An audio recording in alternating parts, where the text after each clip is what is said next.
Good morning, everyone. To introduce myself, I'm Chris Lezotte, an independent scholar. My research focuses on the relationship between women and cars in a variety of contexts. This presentation, From Powder Puff to W Series, traces the complicated history of women-only racing in Europe and the United States. In 2019, I was asked to contribute a chapter on the rather broad topic of women in motorsports to be included in a compiled volume on the history and politics of motor racing. At the time, the W Series, an all-female single-seater racing championship, had just been introduced. This announcement created a fair amount of controversy in the racing community. W Series proponents praised the racing championship as an important platform for women to showcase racing ability, as well for its potential to carve a pathway to higher-level racing. Opponents decried the series as aggressive and belittling to women, claiming segregated racing carries the implication women aren't capable of competing at the same level as men. The question of whether female racers are best served by separate or equal opportunities has long been a subject of discussion and unwavering opinion. Thus, I thought an examination into the history of women-only racing could perhaps provide some insight into the ongoing debate. This presentation is taken from the chapter that was eventually published in 2023. Although the W Series was suspended in 2022 due to financial issues, the question of how to best advance women in motorsport remains relevant today. Women's interest in motorsport began shortly after the automobile's introduction. In the early auto age in both Europe and the United States, the horseless carriage was accessible primarily to those with considerable financial means. Although the association of the automobile and masculinity has been accepted as a given throughout automotive history, at the turn of the 20th century, it was wealth and status rather than gender that determined who could operate a motor vehicle.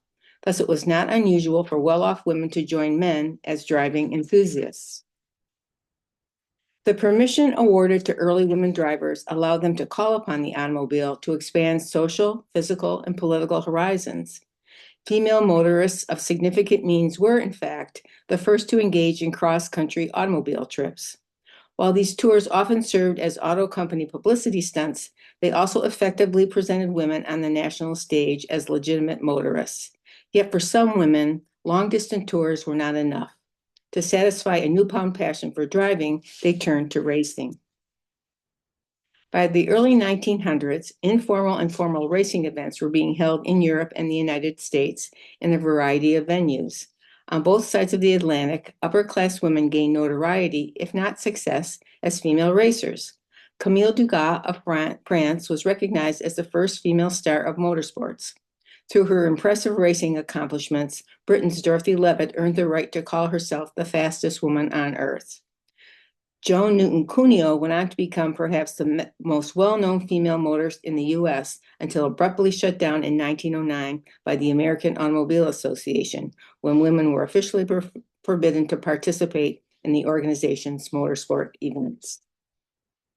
The situation differed in Europe, however. Motor racing at Brooklands was beginning to draw large crowds.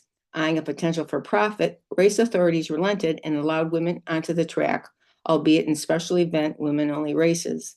Taking over the motor racing circuit after her husband's death in 1926, Ethel Locke King created new opportunities for women.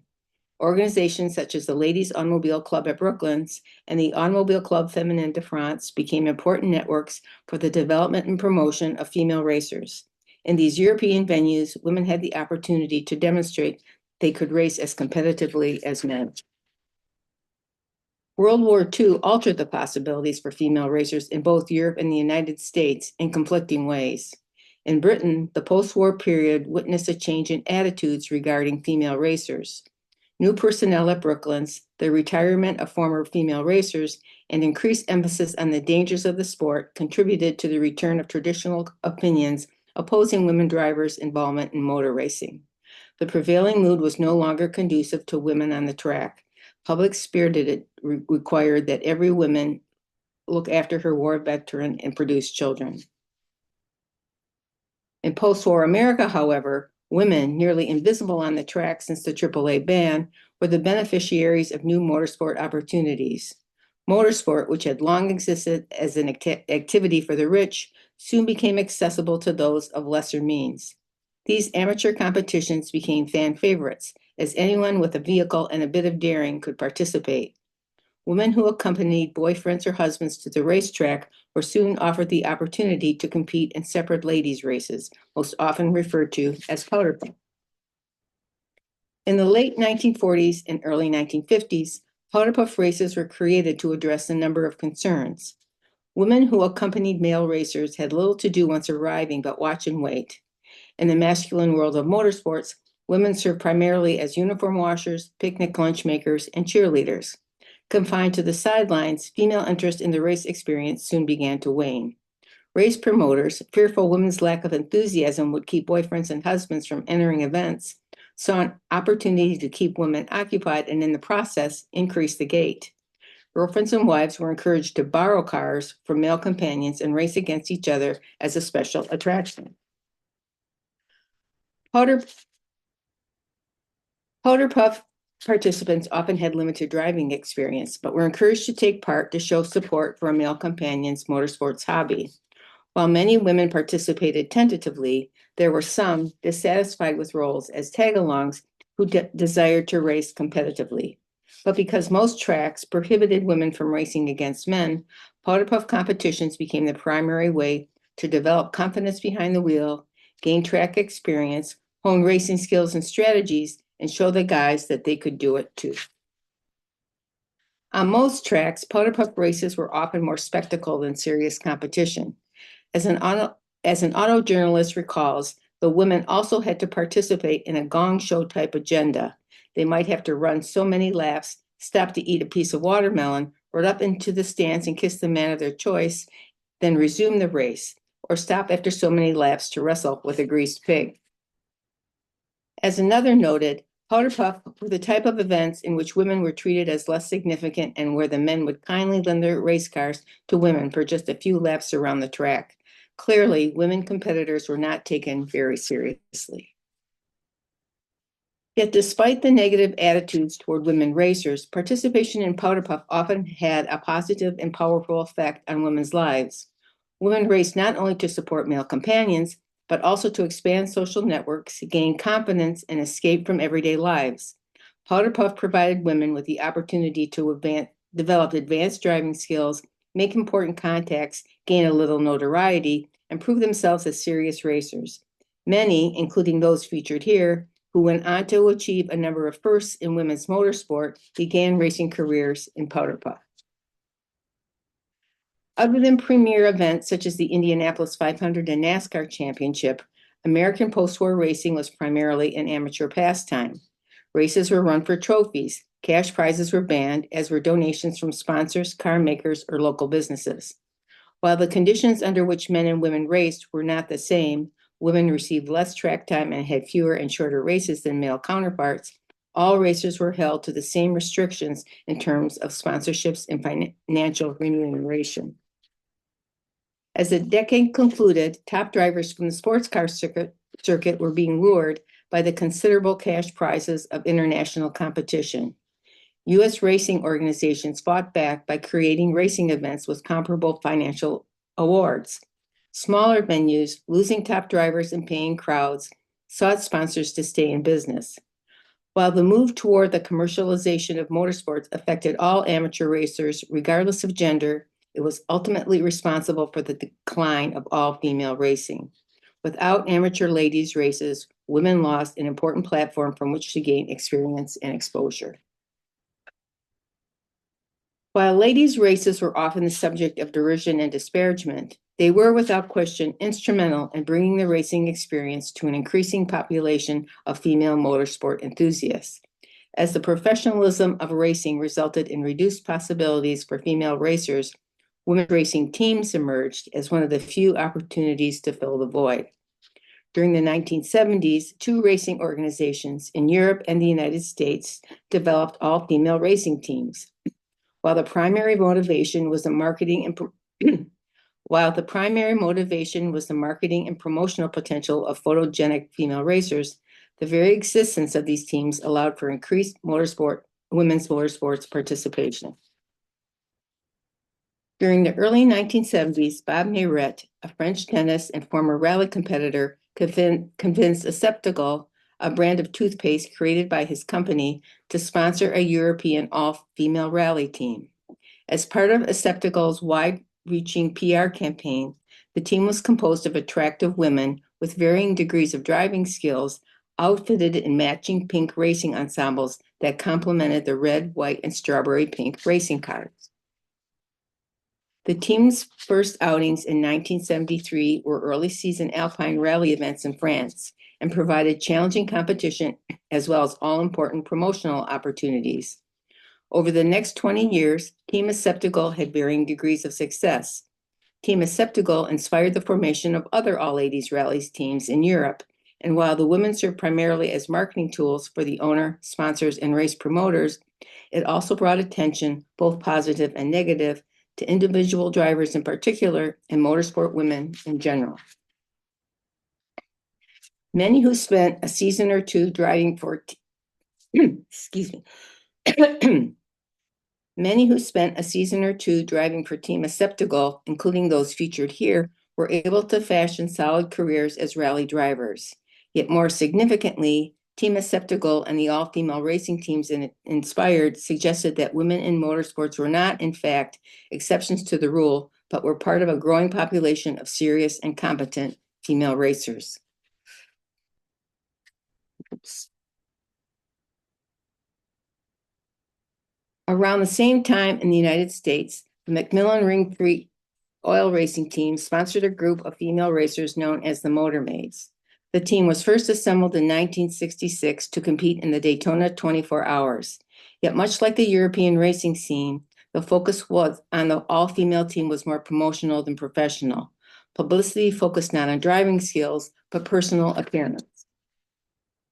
A 1966 press release described Motor Maid Donna Mae Mins as a bubbling, bouncing blonde bombshell of energy. Her famous Think Pink wardrobe on the track has become her trademark. News devoted to Leanne Ingeman called attention to her clothing choices.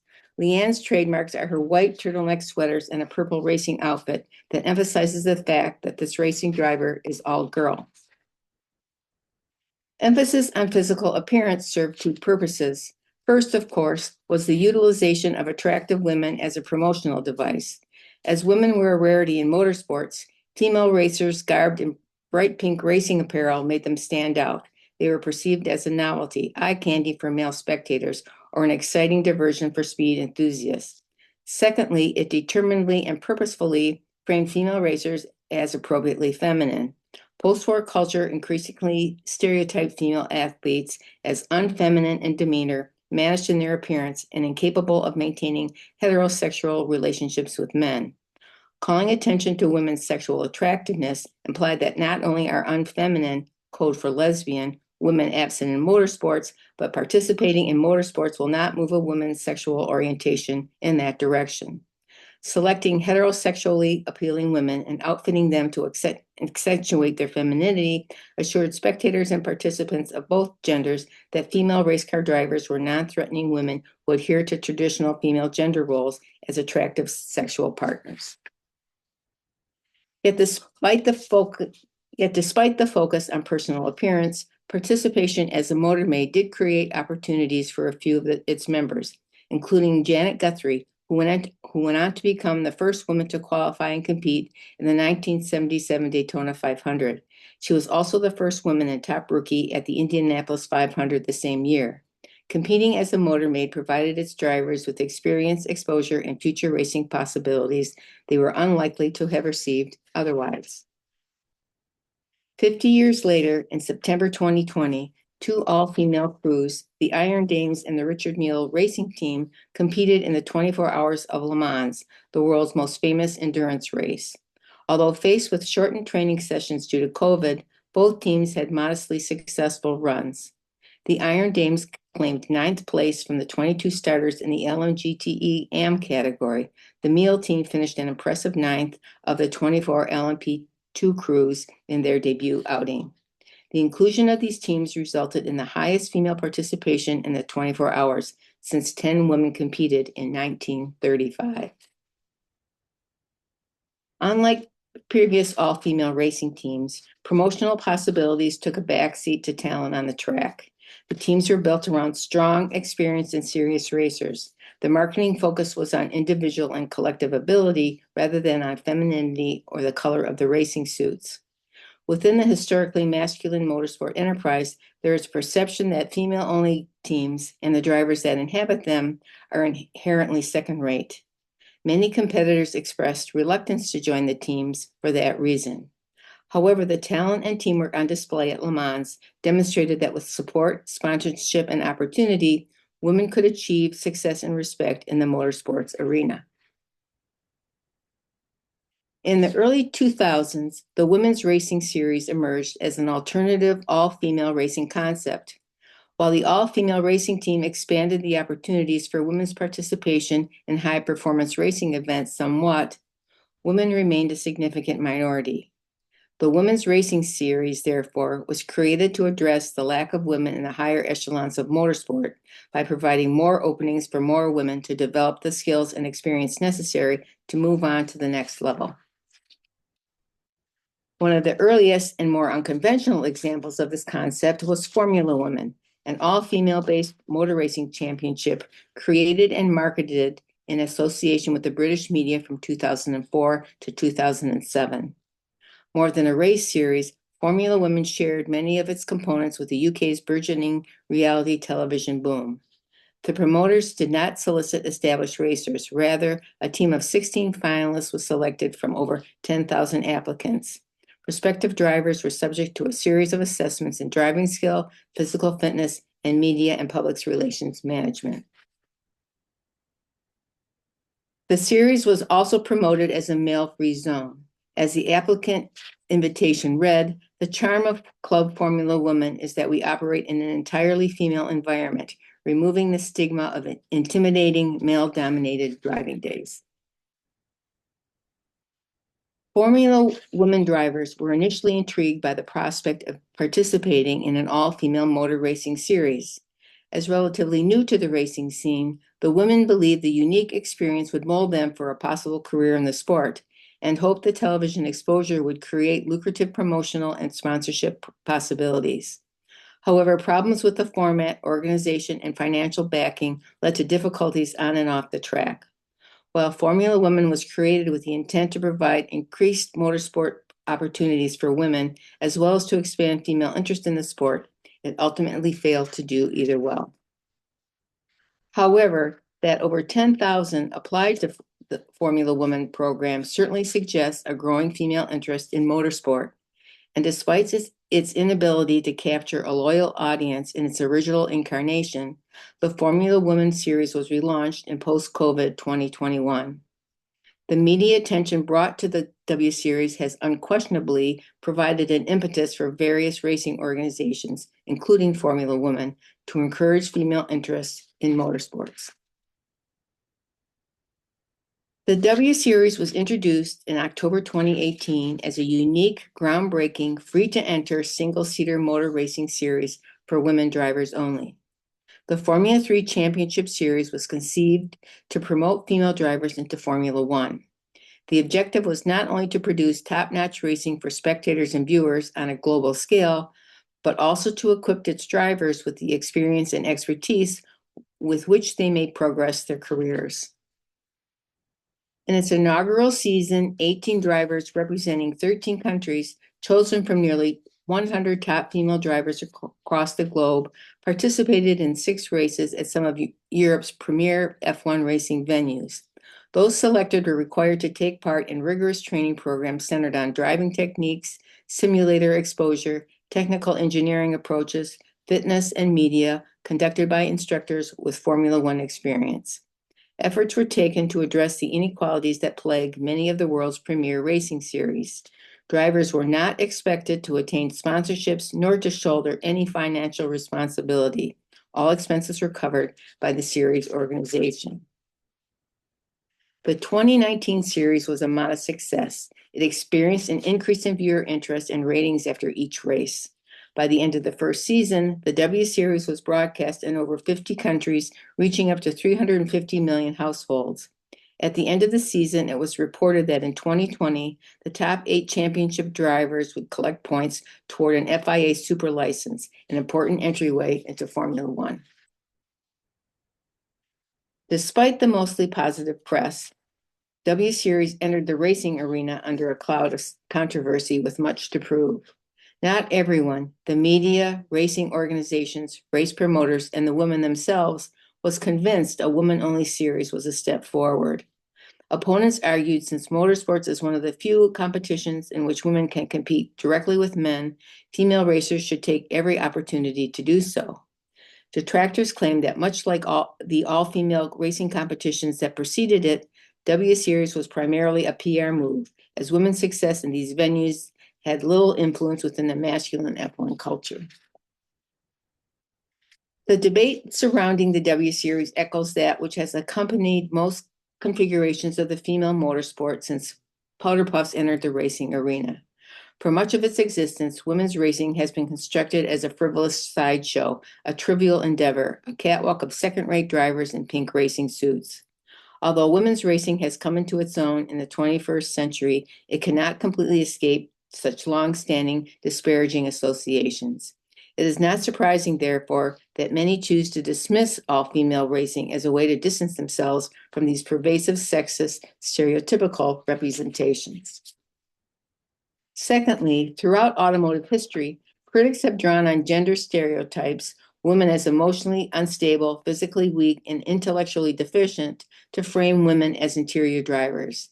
These assumed biological character deficits have carried over into motorsports, where women are considered less able to perform in a competitive field.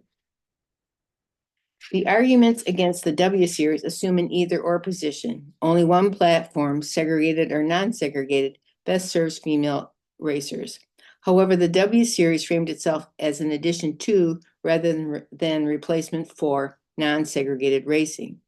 The W Series objective was not to compete with non-segregated events for female support and participation, but rather to increase opportunities for women throughout motorsports. The COVID pandemic canceled the 2020 W Series. The 2021 season featured 8 races in support of the 2021 Formula One World Championship. The 2023 season was shortened due to financial issues, and the W Series was ultimately dissolved. Britain's Jamie Chadwick was the winner of all 3 seasons. Chadwick went on to become a development driver for the Williams Formula One team and race for Andretti Global in Indy NXT. In November 2022, Formula One announced the creation of F1 Academy, a female-only, junior-level single-seater racing series aimed to develop and prepare young drivers for higher levels of competition.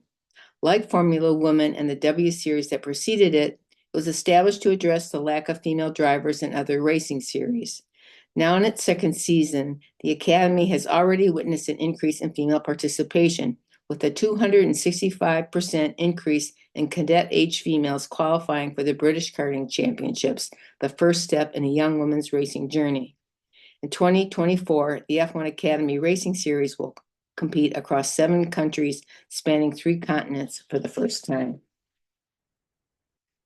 Each side of the gender-segregated versus integrated racing conundrum makes a compelling case for how women in motorsports are best served. Champions of integrated racing argue women will not be considered equal in motorsport until they compete head-to-head with men. Those on the opposing side contend because women have traditionally had fewer avenues into motorsports than male peers, female racing provides an important and necessary entryway into the higher echelons of competition. There can be little question that the history of motorsports is a masculine one. Even in its earliest years, when well-connected societal women were conditionally accepted into the racing arena, traditional assumptions and biologically deterministic attitudes toward women framed motoring and motorsports as exclusive male preserves. 100 years later, the position of motorsports as a nearly impenetrable male enterprise remains. Women with an interest in racing, therefore, have had to devise particular strategies to enter what has long existed as an exclusive masculine fraternity. Without many of the connections available to male racers, rising through the ranks of karting, coming from a family of racing enthusiasts, Having an intermediary in the racing community and racing mentors, women must often rely on other methods, and one of those, as demonstrated here, is participation in women-only racing events. This examination of female-only racing over the past 75 years does not attempt to answer the question of whether or not women are best served by gender-segregated racing. Rather, it offers insight into how women have and continue to construct alternative avenues into the historically masculine and often unwelcoming motorsports arena.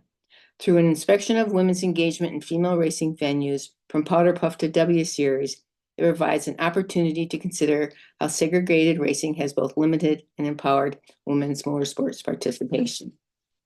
Thank you for your attention. The photographs in this presentation are from the following resources.